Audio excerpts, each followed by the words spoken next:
It's not about it being a sprint. What really matters is that you get to your destination. And so early on, I had to recognize the importance of not comparing myself to others around me.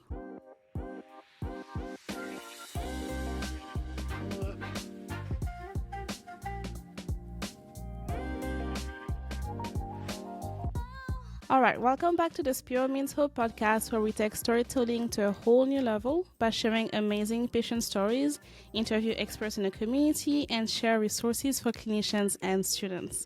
I'm your host, Mercia Martin, and tonight we have Tameka McNair with us. Hi, Tameka. Hello. I How am you so doing today? excited to be here. I am doing amazing. This is the middle of the week. We made it. Yes. I'm feeling really good. I'm very excited about meeting with you today and just sharing a bit of my world and hopefully inspire a couple of people to have hope in the midst of whatever they may have going on. Love it. Love it. So, Tameka, can you get started by telling us a little bit about yourself, like where you're from? What do you do for a living? Absolutely.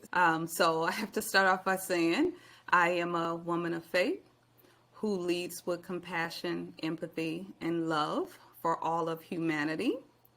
I am a single mother of 16-year-old twin boys. Birthing them allowed for me to experience what it means to experience true love. I am an engineer, committed to demystifying what does it mean to be an engineer, as I don't necessarily look like the pictures if somebody went and did a search on the internet. You may not see me show up. And so I really like to be intentional about demystifying what does that mean. I am a trailblazer and a change agent. I am the first for many things in my life, many things pertaining to my family. I am purpose driven. So my purpose slash mission statement is to empower everyone that I encounter to become the best versions of themselves and to discover purpose. It is really my compass that I use when I'm thinking about what does my career look like and where do I engage and spend my time. And last but not least, I am most recently, as of November 22nd, 2022, which was also my birthday, I am an author of a book that I wrote that's titled Conquering Uncertainty. Don't concede too soon, your victory awaits you. And so, in that, I share my journey of about 7 different stories where I had to conquer uncertainty and then giving people hope and tools that they can use in order to conquer the moments of uncertainty that they have in their life. So that's who I am. Now let's talk about where am I from. I'm originally from Milwaukee, Wisconsin, born and raised, and spent all of my early years there. And then I have moved to, I think I'm at 5 states now that I lived in. And so most recently in Texas. So excited to be here. It has been great experience so far. Wow, that's I'm so excited to hear more and more. Like as every word you're saying, I'm just so drawn in. So let's start with you say you're in Wisconsin. That's where you're born. Can you talk to us through like how did you move from one state to another? Like where your journey kind of starts. Ooh, okay. We're going to go deep for a minute, it looks like. All right. So I grew up in Milwaukee, Wisconsin, in a single parent household where my mother was a single mother of 4 children. I am number 3. So I have 2 older brothers and a younger sister. And we grew up in a poverty stricken neighborhood. My mom definitely did the best that she could with what she had in her hands. But most of our life was spent on, her trying to make ends meet, whether that's being on welfare or Section 8 or any of those things to try to provide for her children. And so my father wasn't around.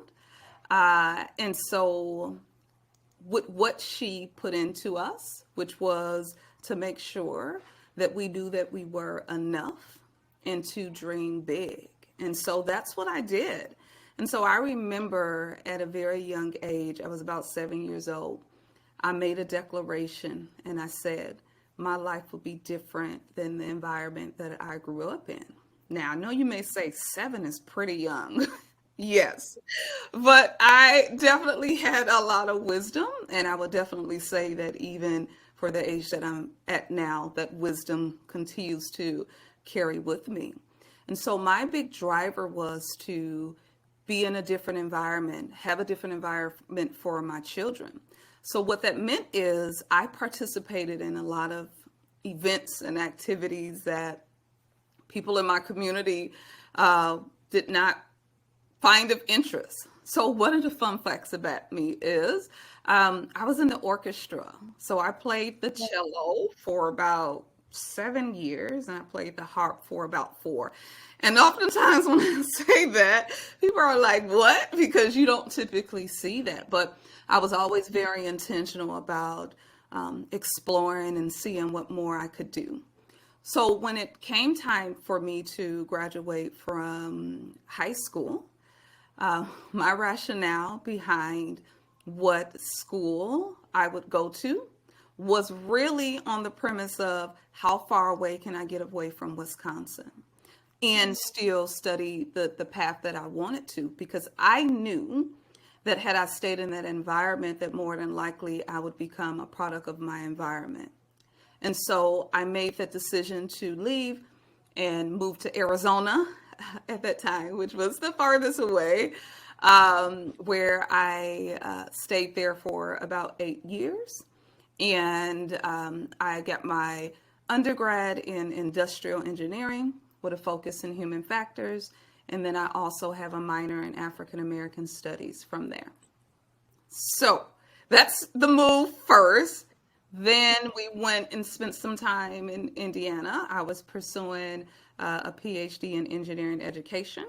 I put that on hold after about a year with me raising the twins, and they were still pretty young at that point. I'm like, let me go and use my engineering degree. At some point, I will go back and finish that. Then we made a move to Washington State. So spent some time in the beautiful Seattle area, almost about 4 years there. And then most recently to Texas. And Texas, for me, place is pretty special. It symbolizes me physically stepping into purpose. So about 10 years prior to me moving here, I visited Texas. And this was the first state in the U.S. where when my feet touched the ground, I physically felt purpose. The only other place that I have felt that at is when I took my trip to Paris, which was a dream trip for me. And so me moving here was that, like, that was what I was anchoring to. Now, the interesting thing is that since I made that move to physically step into purpose, everything about my life has begun to align, including my work and where I'm spending my time and energy. And so it's truly been an amazing journey. That is like, wow, I'm like so drawn to it. Did you always know you wanted to be an engineer? Okay. See, we're gonna have some fun tonight, I see. So actually, initially I wanted to be a doctor. And how I was exposed to engineering was when I was in high school, I was a part of the Marquette Upward Bound program, who definitely played a very vital role in my life. The program was geared towards first generation graduates. And what they would do is every summer, they would have us stay on campus for 6 weeks. We would take classes. They would expose us to careers. And I remember in one of the sessions, we had a Black female who was an engineer. And that was actually my first time even hearing or knowing that engineering was a path. And so as she began to talk about her journey, I'm like, okay, I think that's it. And so that was the initial spark for me. And so when I went to Arizona State, I was actually focused on biomedical engineering first, because I'm like, okay, I didn't do the doctor route, so let's go into biomedical engineering. And then I realized that I'm not the type of person, I don't got the personality to sit behind a screen for a very long time. I need to be out and interacting with people. And so I made the pivot to industrial engineering, which to me is like, it brings the best of both worlds, in my opinion. It gives me this technical aptitude so I can dig deep technically if I need to. My problem solving skills, you can put me in anything and I will figure it out. But then also this people slash business perspective, right? Because typically industrial engineers, they're really good at seeing the big picture and creating processes and steps to help realize whatever this big picture goal that has been created. Wow. Because you said industrial engineering as a major, and you said with a human factor. Yes. Okay, so can you describe a little bit more about like what exactly does that mean? Absolutely. So the human factor piece is to say, hey, when we're building a tool, product, etc., we can't just be so focused on that particular thing that we miss the human Mm-hmm. aspect of it. So everything that we do should be centered around the human. What is it that they need? How would this solve a challenge that they have? Why does this challenge Mm. exist? What are future challenges that we should be thinking about as they engage with this tool or product that we can plan for in the development cycle of it? So again, it's this very human centered focused on things. Mm, gotcha, gotcha. And then you mentioned, so as you were studying and then all of you moved, did you have the twins before you were in college or after college, or at what point did you have Oh my them? goodness. Okay. This is when I make the plug. I would love for everybody to go and read my book because I talk Yes. a great deal about that journey.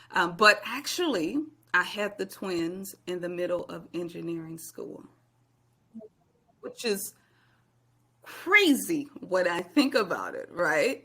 And so my journey is far from typical in any type of way. So I had these babies in the middle of engineering school.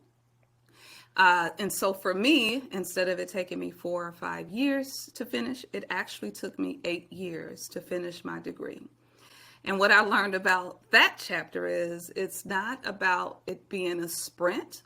What really matters is that you get to your destination. And so early on, I had to recognize the importance of not comparing myself to others around me, but staying true to my goal because that was what was important to me.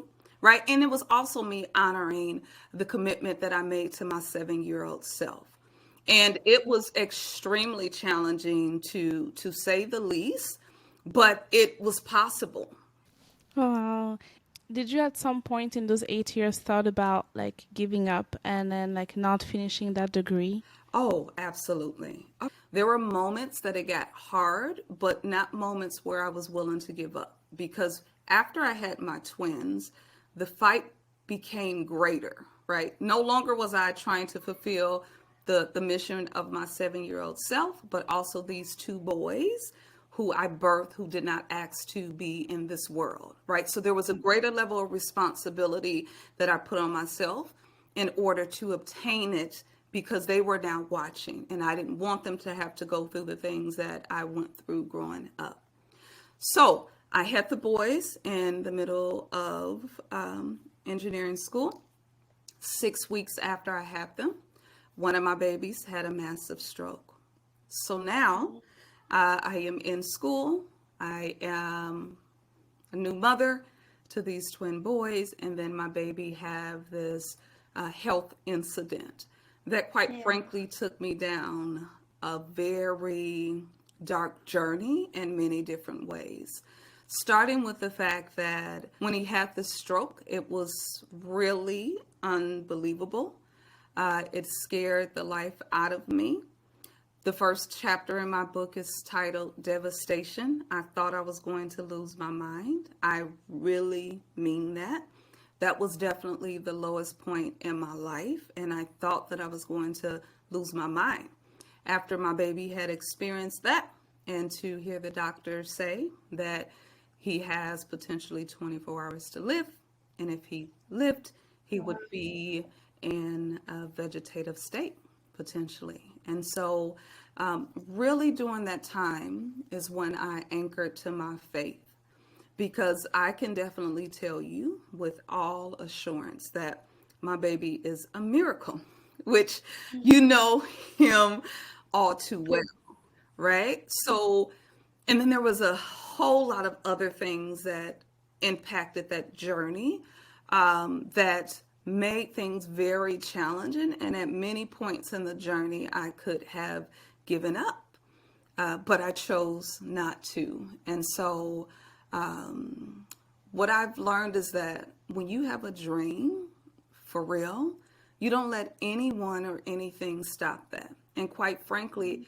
if I had to wait another 8 years to complete it, I would have stayed until I obtained the dream and goal that I had set out for myself, right? And a lot of times when things get hard for us, the easy thing is to throw up your hands and say, you know what? That's it. It takes a different type of perseverance and faith to keep on going, even when the things around you are falling apart. Now, what I can say is that when I look back on that chapter, sometimes I don't even understand how I got through it. Because in the midst of all of those things happening, short time after that, I became a single mother. So I have been raising these twins by myself for an extremely long time. My baby with the health challenges, we had multiple different doctors, from neurologists and physical therapists and occupational therapists, speech therapists. The list goes on and on. And in the midst of all of that, I never stopped my education. There were times where I had to take classes online, or I could only take one or two at a time, which also explains why, my time took a little bit longer to complete. In addition to that, there were some of my classes that were extremely hard, that it took me 3 times, not just one, not just two, 3 times to pass at times. And so I have practiced, right, leaning in when things are hard and being relentless about pursuing them.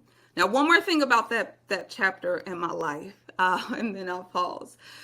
What keeps me humble, there was a railroad track from where I lived and where the school campus was. And I remember me having to push the twins in a double stroller across the railroad tracks as I was finishing out that semester. Because at that time I didn't have a car. We were living in an apartment.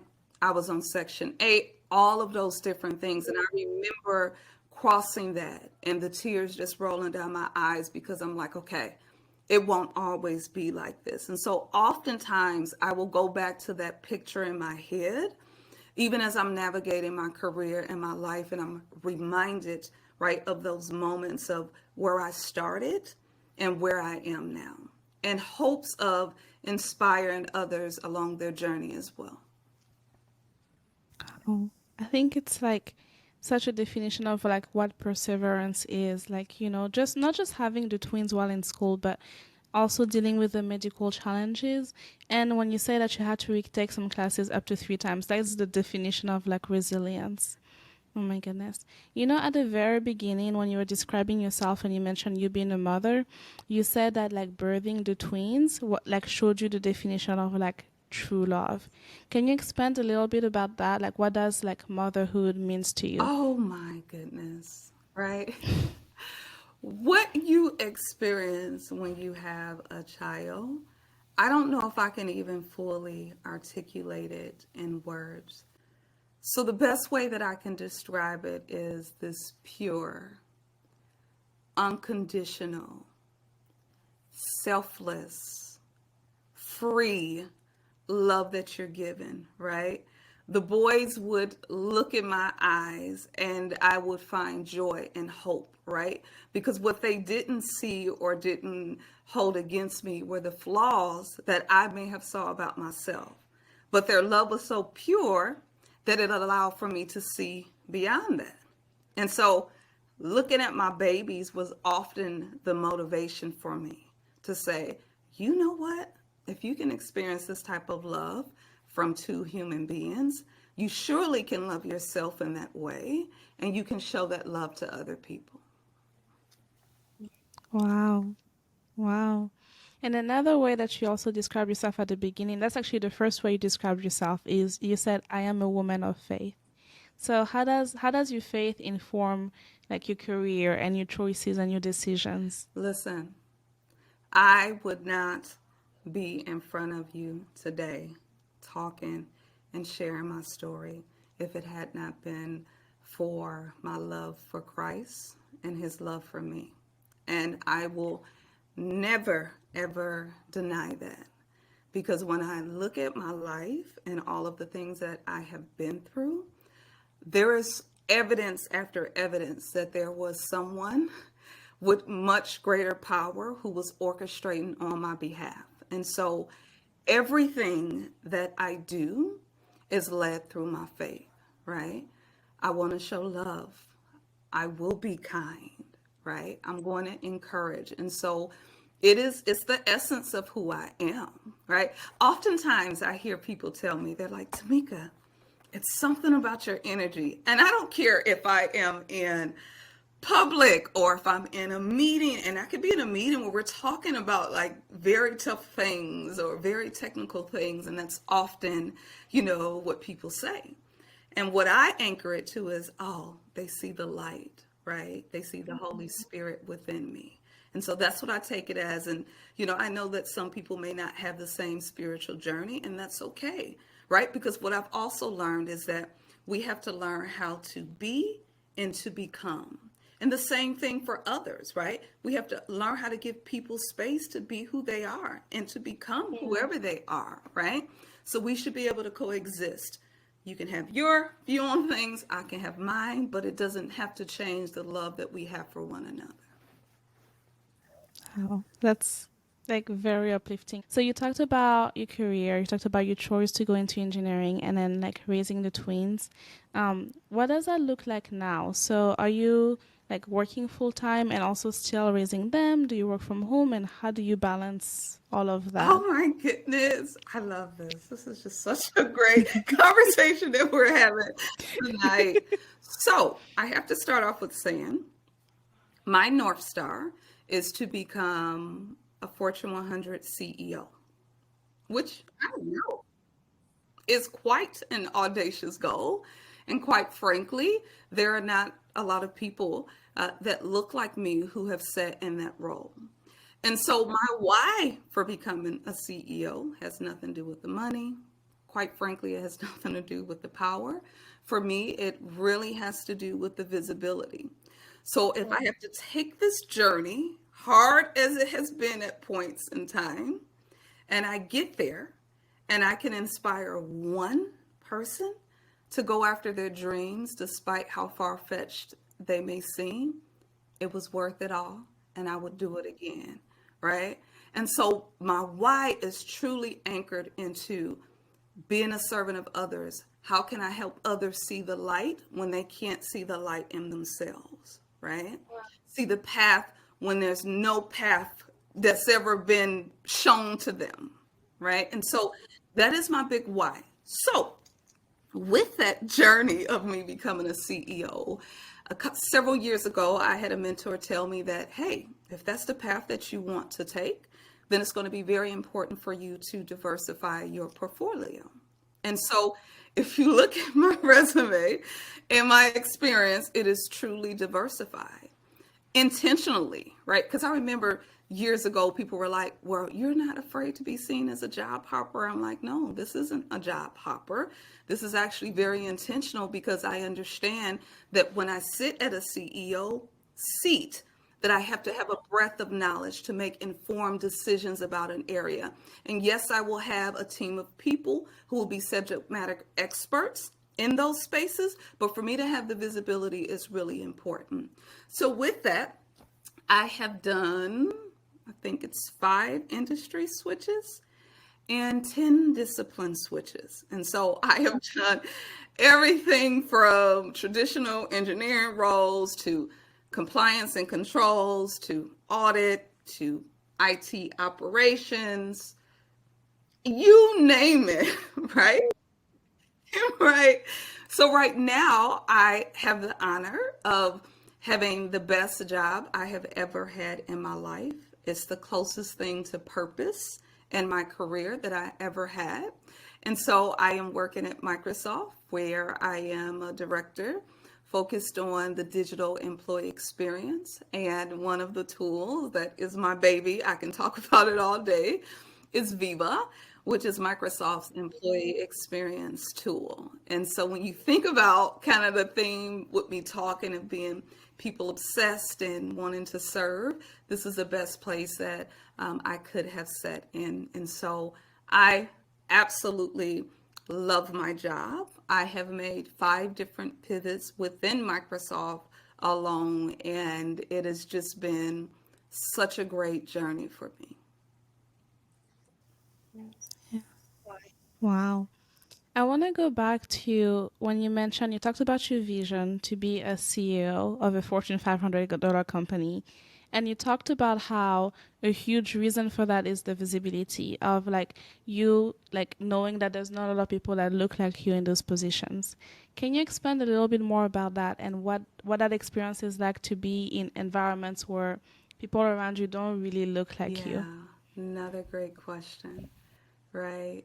Um, and I'll tap on another chapter in the book too that's titled Imposter Syndrome.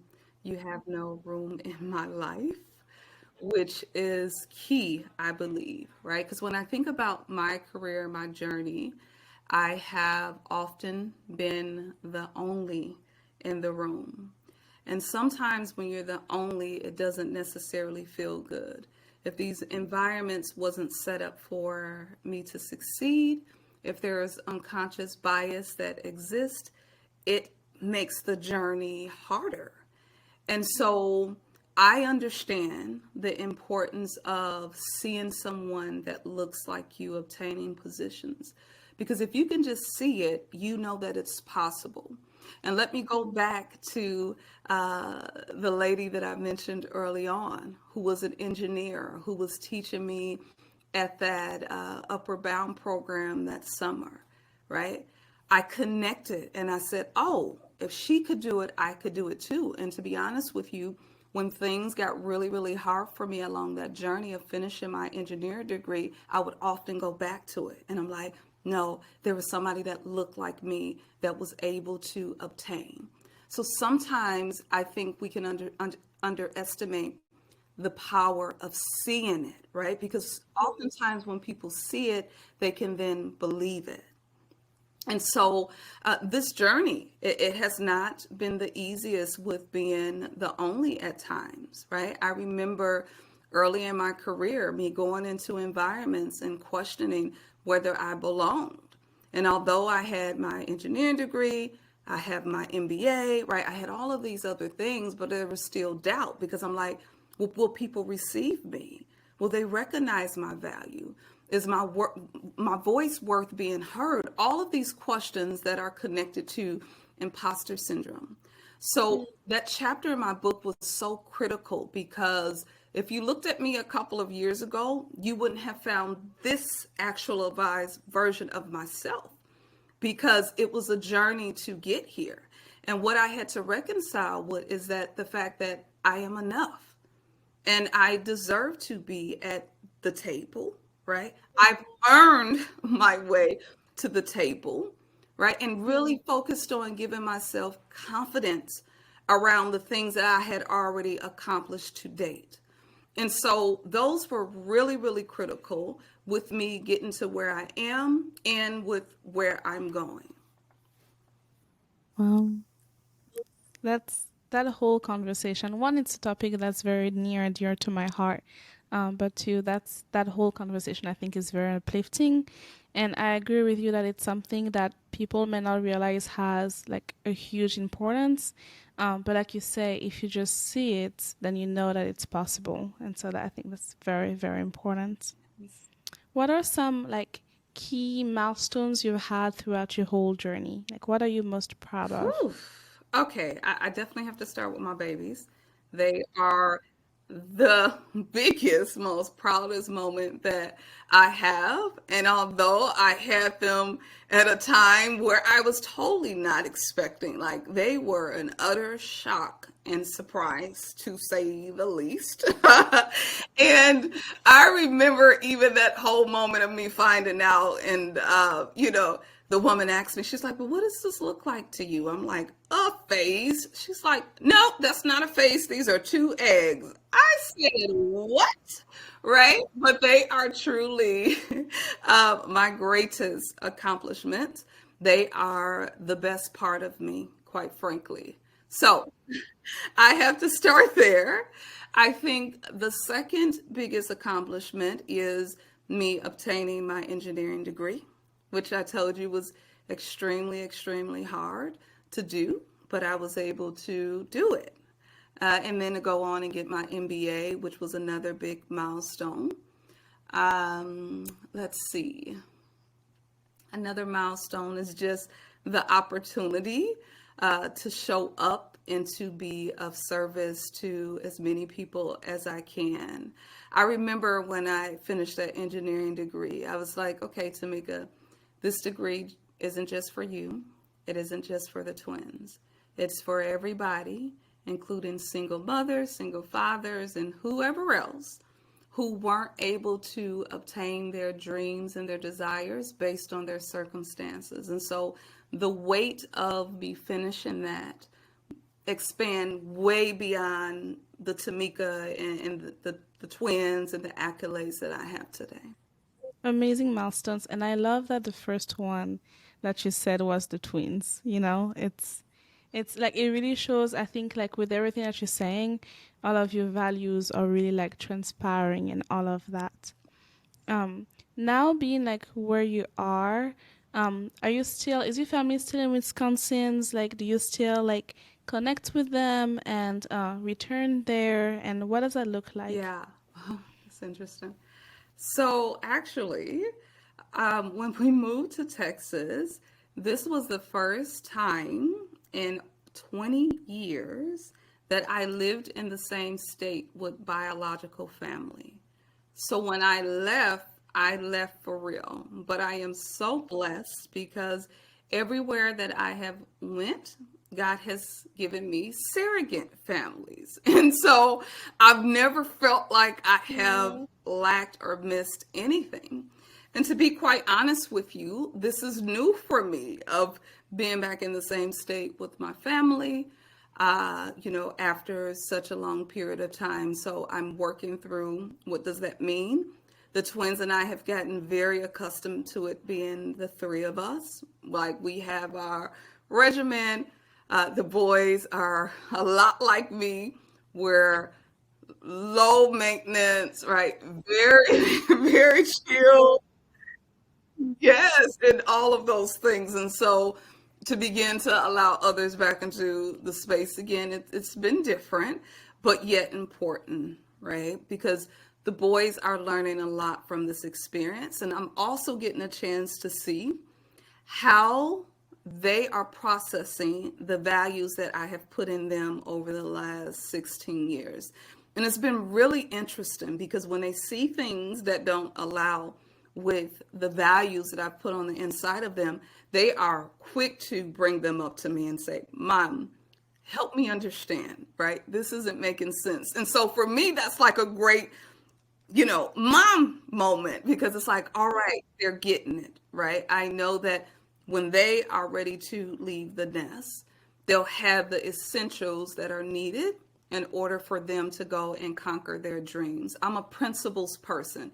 So everything that I do, even if I have to, discipline the twins for something, it is all about principle. And usually the principles are things that they will have to use in their adulthood, like accountability. So we addressed early on lying. I'm like, you have to take accountability for your actions. You always tell the truth, right? So you get in trouble with me if you don't do those things. And so the twins learned early on. So they would do things that they weren't supposed to do, but they would come to me and say, "Mom, I did this." And I said, "You know what? I respect that you're taking accountabilities for your actions. So actually, your punishment may not be what it would have been had you made different choices. And so that's just one of the examples. That's I think that's a great principle to really teach. I think like how you having that journey like makes you very intentional with what you teach them, and I can really see like this shine through as like you speak, but then also like knowing your son, I can really see that like in action, in the way that he acts and the way that he is, and like attest to everything that you're saying. Truly. I love how you speak about your book, and I cannot wait to get my hand on it and like read all of this. So, if you had to like name this current chapter of your life, and if it was a book, what would this chapter be What would called? I call this chapter? That's a hard one. Um, I got it. Endless possibilities. That's what this chapter would be called. Yeah, yeah, yeah. Because the way that things are falling together in my life when it comes to my career, the fact that I am showing up in an authentic way, which is so important to me, where I am making impact in the lives of others. As I think about some of the things that I'm doing outside of my day-to-day job, like my book. I've also started doing some workshops that also pivots off of my book, like conquering uncertainty in your career and conquering uncertainty every day. And so I feel so grounded. I feel so blessed to have the direct leadership chain in the chain, my skip level above my manager, that it is just really, really rewarding for me. And I'm feeling like I can show up and be who it is I decide to be. And so that's why I would say that's what this chapter will be called. Endless possibilities. I love it. I love it. And if you could go back and tell like your let's do 7 year old self, because 7 year old was that age where like you really like if you could go back and tell your 7 year old self one thing, what would you tell her? What would I tell her? Huh. I would tell her that you are capable of achieving and obtaining everything that you set your heart and mind to. And because that's what I'm living today, right? Everything that I have set my heart and mind to, I've obtained it. And although my 7 year old self didn't quite have the insight about how things would play out or how we would get to this point, right? I've been able to do it. And my dream, it doesn't stop here. That's another thing that I like to talk to people about. Giving yourself permission to be and to become. If you're not at the place where you desire to be today, okay, make steps to get to that place, right? And if it takes baby steps, it's still worth it, right? So that's what I would tell her. I love it. Tamika, if you had a thank you list, and I know you mentioned a lot your faith, and of course the twins are very instrumental in your life, but if you had a thank you list and you wanted to give a shout out to people that were like very instrumental in your journey, like who would be on that thank you Oh, list? oh my goodness. I definitely have to add my mother to that thank you list. I would have to put a couple of my best friends who have just been vital. Some have been on the journey longer than others, but they've all played an important part. And so, Pooh, that's what I call her. Her name is Monica. Evan has definitely been instrumental. As I think beyond that, I've had some other people who've also played great parts in my life, like my circle of influence, my mentors. I have such a diverse set who have just been amazing along my journey, providing space to allow for me to show up and show what I'm made of, advocating on my behalf. And that would definitely be Laura and Rich and so many others. Karen, like the list goes on and on. I have quite the circle of influence, and had it not been for my circle, I again would not be able to stand in front of you today because it truly takes a village, not just to raise a child, but in my opinion, also to cultivate an amazing leader. So I could not say, right, as I think about this journey, especially on my career path, and say that Tameka did it by herself. There's no way that I would say that. And so, yeah, that's a few. I'm gonna take that like quote with me. It takes a and everybody knows it takes a village to raise a child, but it takes a village to cultivate a Yes. leader. Like, wow, wow, I love it. Tamika, is there anything on your journey that I haven't asked you about that you'd like to share with like our audience? I think you touched a lot of the journey for sure. I think one of the things that I would want to leave the audience with is to be encouraged. Don't be dismayed by the challenges that you see in front of you. Know that if you don't concede too soon, your victory does await you. And the thing is, you are worth obtaining the dreams and desires that you had. And quite frankly, the world needs you to, right? The world needs you to show up as your best self. Because what I've learned along my journey is that these things that I have been through, some very, very hard, they were necessary and they were bigger than me. So my journey was also to help others. And so just know that you staying in the fight and obtaining the things that you desire will be the thing that also inspire others, because you will have people that come to you that need your encouragement, that need to know that you were able to make it through those hard moments and still obtain your dreams and your desires. Well, I'm definitely very, very encouraged by this whole conversation. And I'm sure very many people will be too. So I just want to really thank you for taking time to have this conversation with me and for just being vulnerable and sharing your journey and just showing up as your very authentic self. So thank you very much, Tamika. Thank you. This has been such an honor.